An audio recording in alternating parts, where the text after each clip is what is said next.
Hi hello welcome back to my channel Geetha Sukumar. ఈరోజు ఏంటంటే బోటి క్లీనింగ్ ఎలా చేయాలనో ఈ వీడియోలో చూద్దాము. ఫస్ట్ బోటిని తీసుకోవాలన్నమాట. బోటికి ఏమేమి ఇస్తారంటే మా సైడు పొట్టని, తర్వాత దుమ్మ, సొరపేటిక, పేగులు ఇస్తారు. మా సైడ్ అయితే పొట్ట పేగులు అంటాము. ఇంకా కొంతమంది బోటి ఇంకా రకరకాలుగా పిలుస్తూ ఉంటారు. మీ సైడ్ ఏమంటారో కమెంట్ చేయండి. ఇది పేగ్ అన్నమాట. అందులోకి వాటర్ పోసేసి అందులో ఉన్నది క్లీన్ చేయాలంటే కనుక అలా వాటర్ వేసేసి బాగా రుద్దేస్తే కనుక పోతుంది. తర్వాత ఇవి పేగులు అన్నమాట. వీటిని ఇలా చివర్లో పట్టేసుకొని గట్టిగా లాగేస్తే కనుక అందులో ఉన్న వేస్టేజ్ అంతా బయటకు వచ్చేస్తుంది. అలా క్లీన్ చేసుకోవాలి. ఇంకా దొమ్మ అంటారా, అది అయితే క్లీన్గానే ఉంటుంది. ఇంకా పొట్ట వచ్చేసి దానిపైన ఉన్న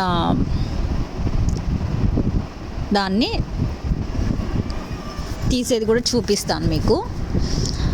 ఫస్ట్ ఒకసారి ఇలా కడిగిన తర్వాత మనము ఒక బాండిల్లో ఉప్పు పసుపు వేసేసి పొయ్యి మీద పెట్టేసుకోవాలి వాటరు. తర్వాత మనము తీసుకున్నాం కదా, ఫస్ట్ ఒకసారి కడిగేసాం కదా, వాటన్నిటిని తీసుకొని చిన్న ముక్కలుగా కట్ చేసుకోవాలి. ఫస్ట్ ఇలా పొట్టను తీసేసుకొని చిన్న చిన్న ముక్కలుగా చేసేసుకోవాలి. ఇది ఎలానో చూపిస్తాను మీకు. చిన్న చిన్న ముక్కలుగా కట్ చేసేసుకొని పక్కన పెట్టేసుకోవాలి. ఇది వచ్చేసి దొమ్మ అన్నమాట.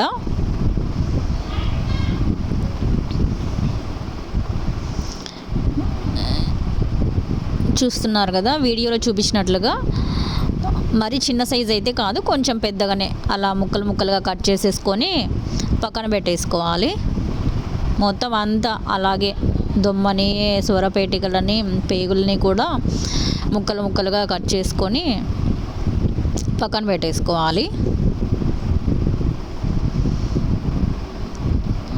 బోటి క్లీనింగ్ కొంచెం టైం పడుతుంది. ఏంటంటే ఈరోజు తెచ్చిన బోటిలో పొట్ట చాలా క్లీన్గానే ఇచ్చారు వాళ్ళు.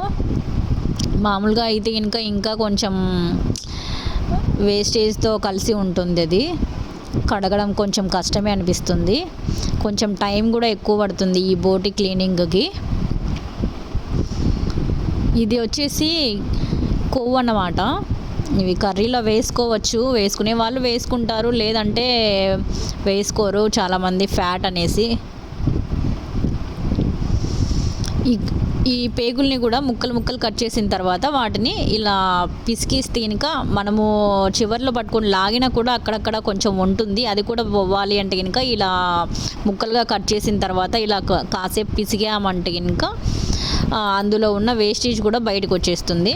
తర్వాత ఇలా మొత్తం అంతా కడిగేసుకోవాలి. ఒకసారి 2-3 సార్లు క్లీన్గా కడిగేసుకోవాలి. అలా కడిగిన తర్వాత పక్కన పెట్టేసుకోవాలి. అలాగే పేగుల్ని కూడా తీసుకొని బాగా కడిగేసుకోవాలి. వినడానికి పేగులు అంటుంటే కొంచెం భయంగా అనిపిస్తూ ఉంటుంది, కానీ మా సైడ్ ఇలానే పిలుస్తారు. అలా బాగా పిసికేసిన తర్వాత నీళ్లు వంపేసుకొని అట్లా 2-3 టైమ్స్ కడిగేసుకోవాలి.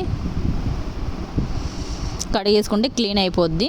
తర్వాత ఈ రెండింటిని కలిపేసి మనం వేడి చేస్తున్నాం కదా ఉప్పు పసుపు వేసిన వాటర్ని, అందులోకి ఈ బోటిని అంతా వేసేయాలన్నమాట.